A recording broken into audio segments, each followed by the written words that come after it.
Hey, what's up everybody? Chris Capone here from CC Creative, and today we're going to go through some of my garage sale finds from this past weekend. So this past weekend, I hit an estate sale, which is right down the road from me, and I found some really cool vintage stuff there. So I think this elderly woman owned this house, and I think she just recently passed away, and so they had a professional estate sale crew there, and they were selling everything that was in the house. And you could go walk in the basements, the attics. They had 4 floors in this house, and every room was filled to the brim with vintage style stuff. And I was only there for like 10 minutes because I had a wedding to get to, but I had a lot of fun going through the stuff. So let's see what we found there. And overall, I spent, I think it was like 60 bucks on everything I got here. So to start off, I found some Heart work gloves, which I thought were really cool. Couldn't leave them. I'm always working with my hands and in the yard and with tools, so couldn't pass these up. Then moving on to Iago from Aladdin. Check out this cool vintage plush. So I think this came out around the original time of the first Aladdin movie. Really cool. I mean, he's got this like little vinyl head. He even has little tiny like string hairs coming out. And I just couldn't leave this little guy behind. He was just way too cool. And now moving on to some really vintage plush. So check out this cute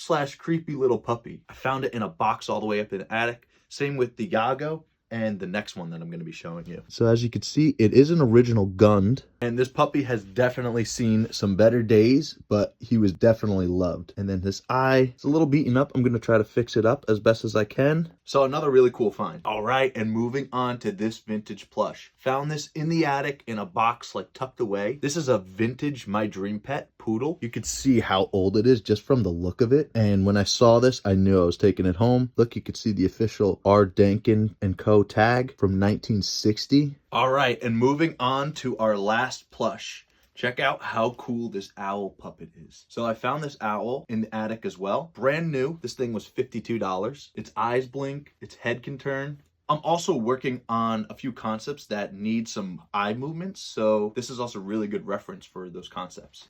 Ooh, ooh. All right, so that was all of our plush finds. But check out these. I found this cool buffalo crossing sign.